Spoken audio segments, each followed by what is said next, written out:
단조롭고 단순함이 행복에 이르는 길이다. 우리를 행복하게 하는 것은 아주 작고 사소한 일을 잘하는 데 있다. 사소하고 작은 일이란 무엇인가? 아무도 만나지 않고 혼자 책을 읽거나 음악을 듣거나 명상을 즐기고 혹은 마당을 쓸고 꽃을 바라보는 일 같은 것을 말할 수 있다. 일상의 평범한 일 그 자체를 말한다.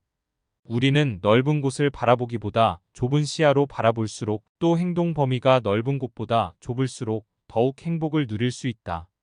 우리는 폐하 대신 지혜를, 행복 대신 깨달음을 추구해야 한다. 세상을 넓게 보면 욕망이 커진다.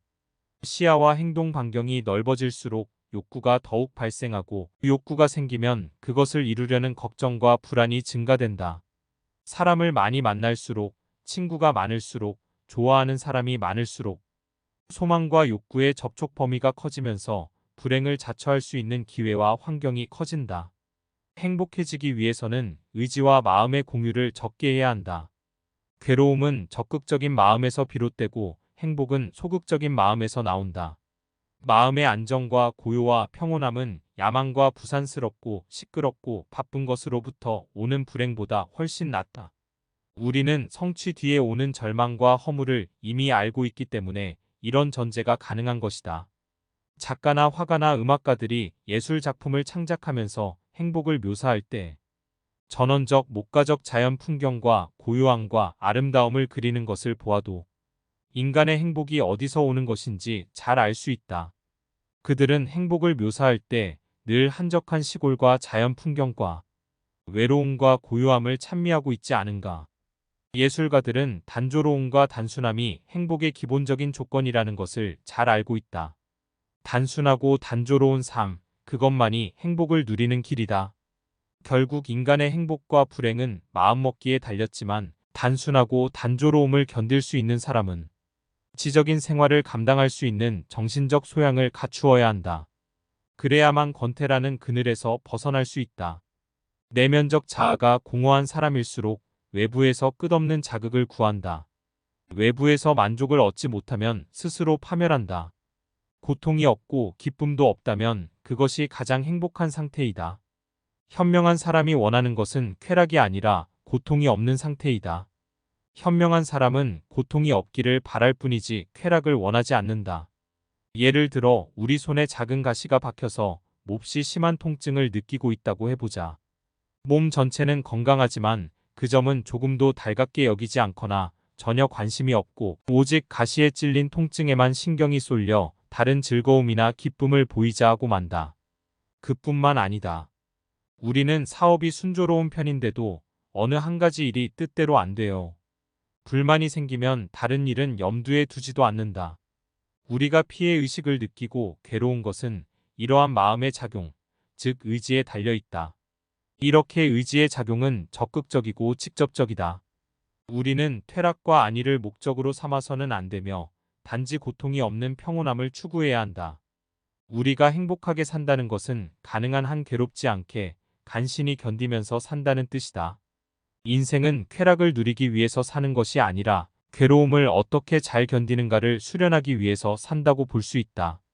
그렇다면 행복도 마땅히 큰 기쁨과 쾌락을 누린 사람의 몫이 아니라 괴로움을 잘 견뎌낸 사람의 몫이 될 수밖에 없다. 만일 우리가 기쁨과 쾌락을 행복의 목표로 삼는다면 우리는 늘 자기 자신에 대한 불만과 이웃에 대한 시기와 질투로 더 큰 고통에 사로잡힐 것이다.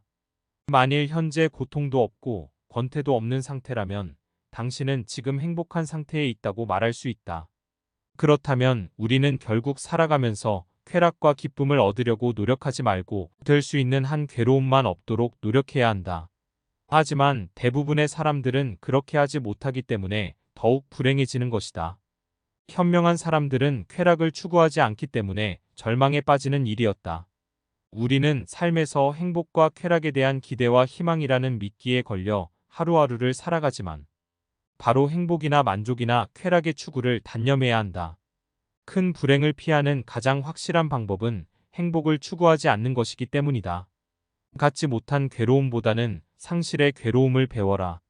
사람은 자기가 갖지 못한 것을 보면 저것이 내 것이라면 얼마나 좋을까 하고 생각하게 된다.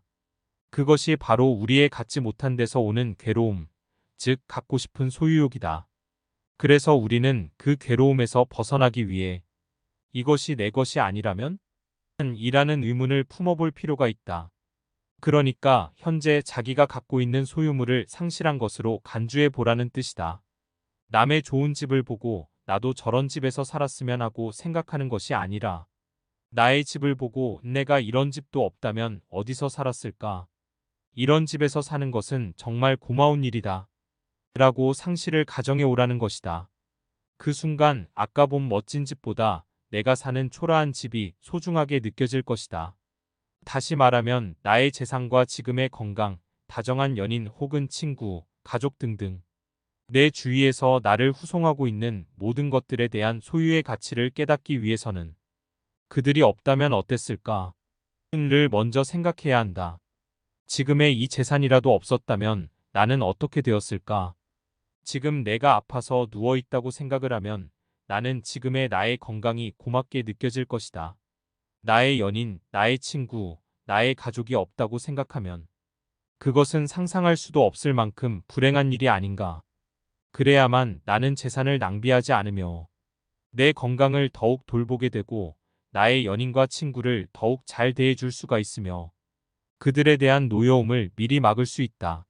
인생이란 휴전없는 끝없는 전쟁이다. 모든 불행과 괴로움에 관해 위안을 얻기 위해서는 자기보다 더 비참한 사람을 보면 된다. 건강한 사람이 비참하다고 느낄 때는 병원의 중환자실을 찾아가 보면 자신이 얼마나 행복한 위치에 있는가를 깨닫고 가장 큰 위안을 받을 수 있다. 그렇다면 그때 인간에게 어떤 결과가 올 것인가? 백정이 소를 잡기 위해서 들판에서 한가하게 노니는 소떼들에게 눈독을 들이고 있는 것을 생각해보라. 우리 인간은 언제 닥칠지 모르는 불행을 앞둔 소와 똑같은 신세가 아니겠는가? 오늘은 행복한 날을 보내고 있지만 우리는 언제 질병과 재난과 전쟁의 재앙이나 슬픔과 고통이 닥칠지 모르는 위기에 방치되어 있을 뿐이다. 따라서 평화나 행복은 우연히 차지하게 된 잠시 동안의 휴식에 불과하다. 이제 곧 고통과의 투쟁과 맞서야 한다.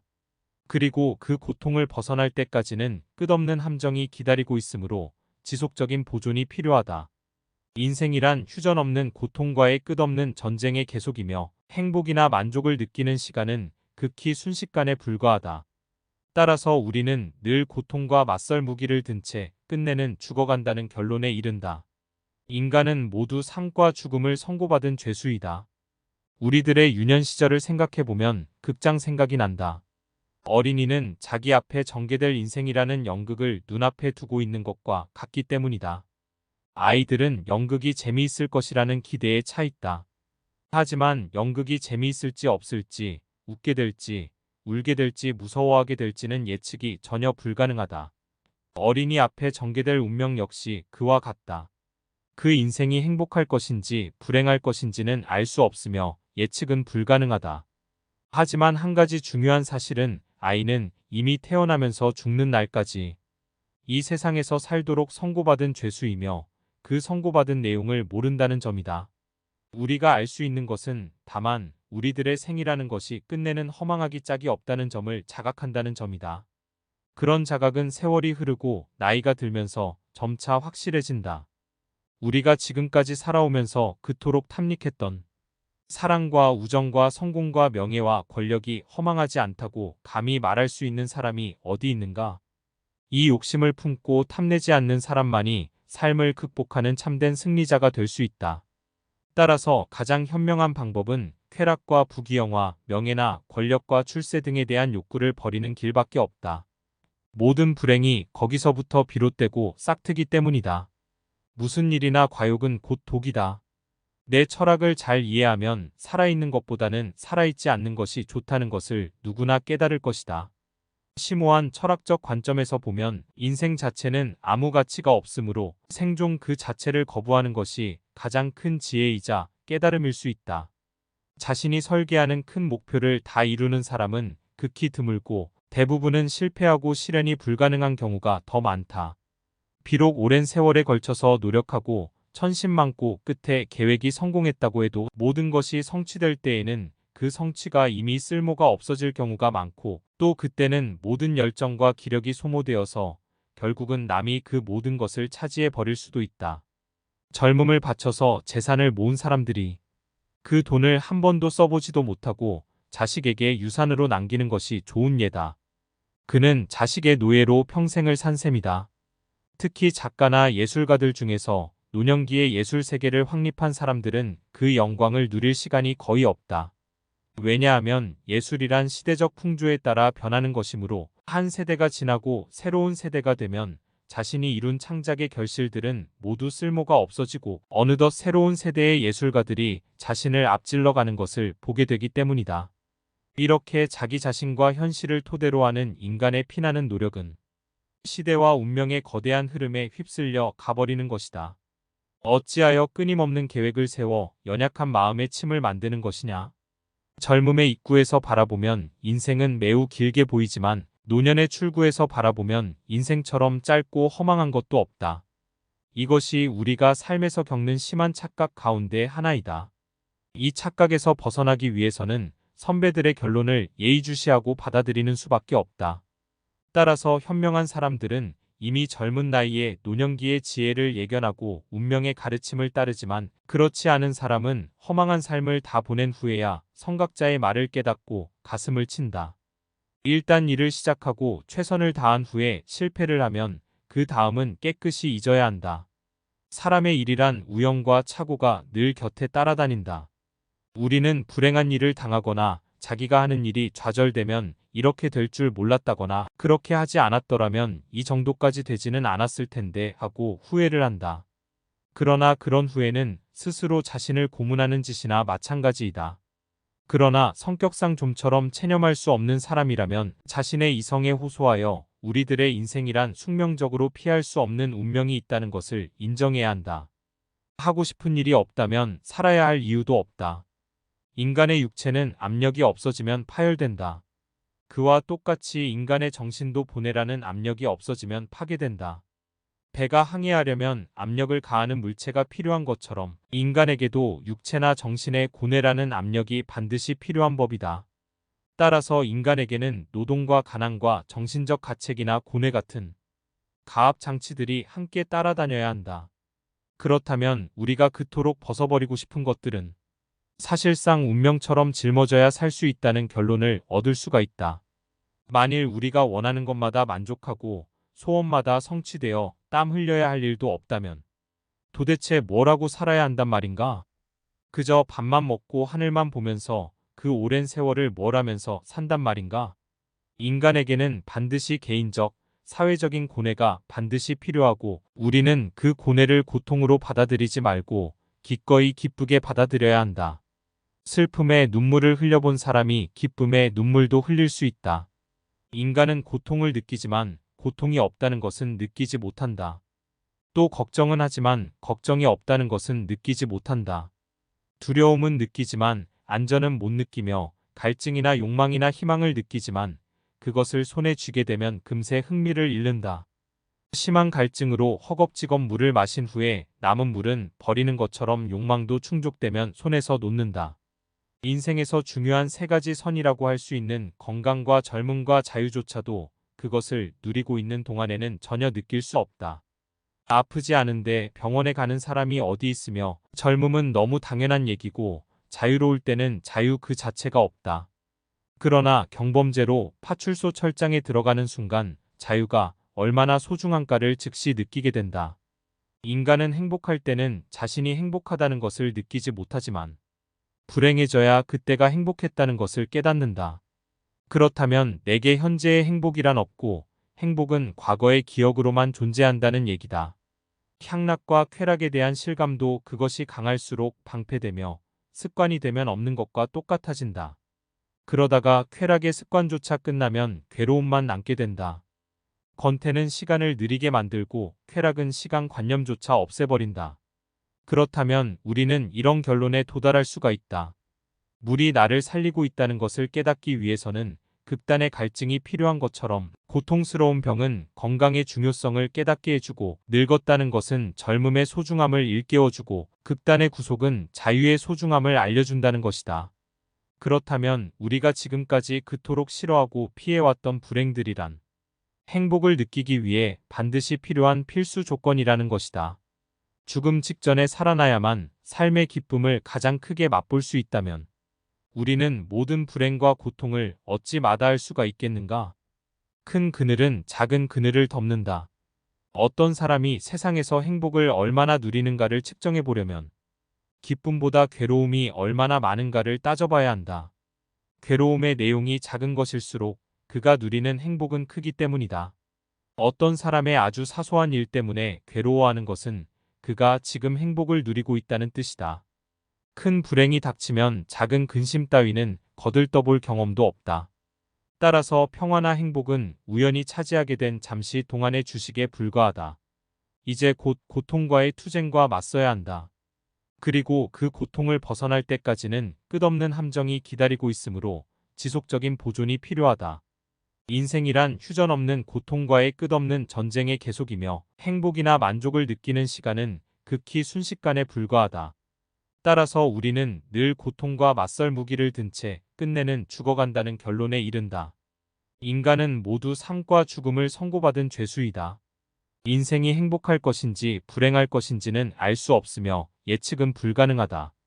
우리가 알 수 있는 것은 다만 우리들의 생애라는 것이 끝내는 허망하기 짝이 없다는 점을 자각한다는 점이다. 그런 자각은 세월이 흐르고 나이가 들면서 점차 확실해진다. 참으로 모든 것은 허망하구나. 노인들 치고 그런 말을 안 하는 사람이었다. 노인뿐만 아니라 젊은이들도 이미 허망과 절망을 알고 있다. 우리가 그처럼 찬란한 금빛 미래와 희망을 갖고 살면서도 삶에 대해 끝내는 절망하고 무엇인가 심하게 속았다고 느끼는 이유는 무엇인가? 그것은 우리들의 인생이라는 공연 기간이 너무 짧기 때문이다. 그렇다면 삶의 공연 기간을 길게 늘려보자. 만일 누군가가 이 세상에서 200년이나 300년쯤 산 사람이 있다고 가정해보자. 그 사람은 마치 똑같은 연극을 2번, 3번 보는 관객처럼 자기 아들과 손자, 그 다음 세대들의 삶을 실증나게 바라보는 미친 구경꾼이라는 생각이 들게 될 것이다.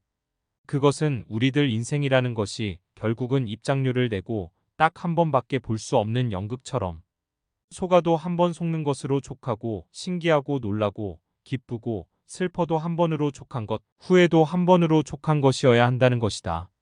즉 인생은 딱 한 번만 살아야 가치가 있다는 것을 깨닫게 해줄 뿐이다. 잘 살기는 바라지도 않고 그저 아프지 않기만 바란다. 우리는 생애의 초반이나 전반부에는 누구나 그렇듯이 행복에 대한 큰 갈망과 희망과 포부에 가득 차 있다. 그러나 생애의 후반부에 접어들면 다소 사람마다 차이가 있겠지만 우리가 그처럼 갈망하던 사랑이나 행복이나 야망이 한낱망상의 산물에 불과하다는 것을 깨닫는다. 생애 후반부에서도 아직 그곳을 깨닫지 못했다면 그는 여전히 생애 전반부에 살고 있거나 아니면 바보이다. 따라서 지혜로운 사람은 강렬한 쾌락보다는 다만 고통이 없기를 바랄 뿐이며 우리가 흔히 주위에서 모아온 재산이나 불행을 피할 수만 있다면 다행이라는 생각을 하게 된다.